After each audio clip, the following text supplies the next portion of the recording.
स्वागत है आपका अपने YouTube चैनल में।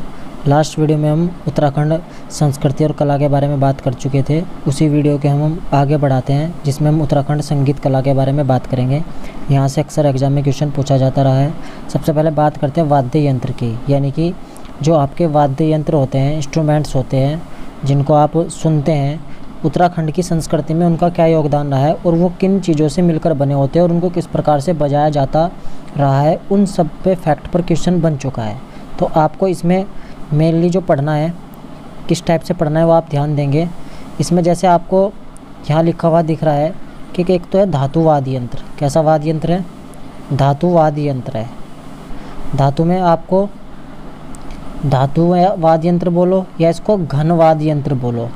फिर है चर्म, चमड़ा या खाल का जो बना हुआ होगा, ऐसा वाद्य यंत्र, या फिर ऐसा वाद्य यंत्र जिसमें तार या तांत का यूज हुआ होगा, या फिर ऐसा जो सुसिर जिसको फूंक मार कर या फूंक कर बजाया जाता होगा। इनका डिवाइडेशन है, उनके टाइप को पूछा गया है।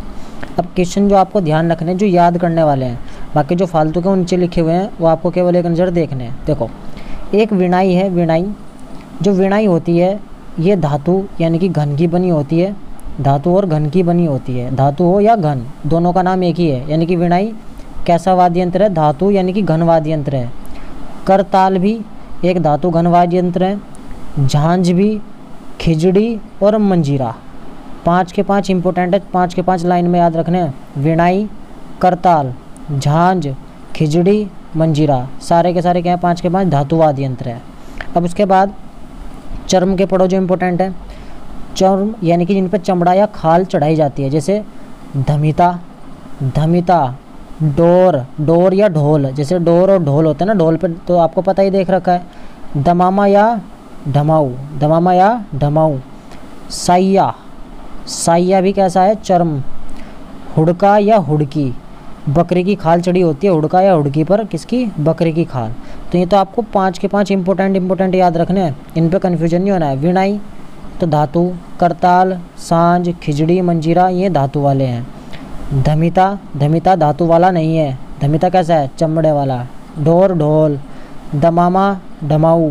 साइया, हुड़का, हुड़की, ये कैसे हैं? चर्म वाले हैं। बकरी की खाल चढ़ी होती है किस पर? हुड़का या हुड़की पर। अब तार वाले देखते हैं, जिनमें तार यूज होता है। जैसे आपने 1 तारा, 2 तारा, गिटार, इनमें तो देखा है कि तार आपको दिख जाता है गिटार में जैसे बजाते हैं। वीणा में भी माता सरस्वती हैं जो, वीणा में तार वाला इसमें यूज होता है।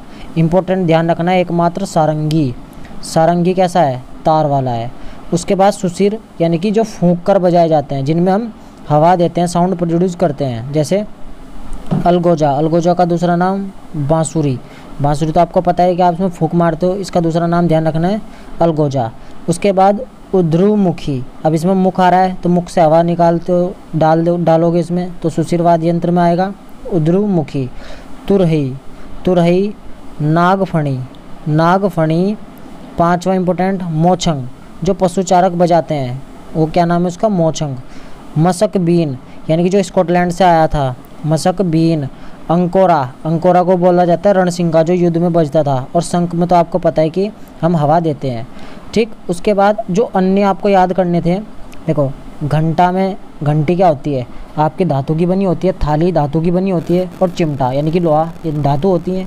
ये तो आपको याद हो ही जाएंगे। घंटा, थाली, चिमटा, इनमें तो धातु का यूज होता है।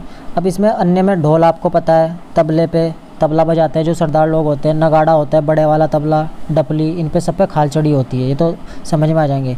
उसके बाद इधर से मसक बीन ध्यान रखना है। और अंकोरा, रणसिंगा आपको पता है फूंक मार कर बजाया जाता था। और शंख भी आपको पता है फूंक मार के बजाया जाता है। मसक बीन को बोलते हैं यूरोपियन, यानी कि यूरोपियन वाद्य यंत्र है, जो उत्तराखंड में आया है, स्कॉटलैंड का है। अब यहाँ से आपको क्वेश्चन बनाना है, निम्न में से कौन सा सुसिर वाद्य यंत्र नहीं है? सुसिर मतलब जो फूंक कर नहीं बजाया जाता। आपको पता है अंकोरा रणसिंगा को फूंक मार देते हैं।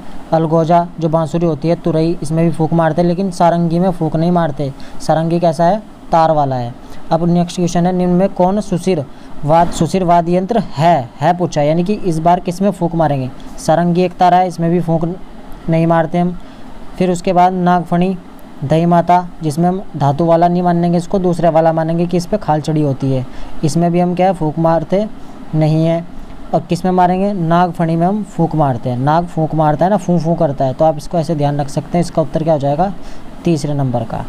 अब हम पढ़ेंगे फिल्म आकाशवाणी के बारे में नेक्स्ट वीडियो में। आज के लिए इतना ही। जय हिंद, जय भारत।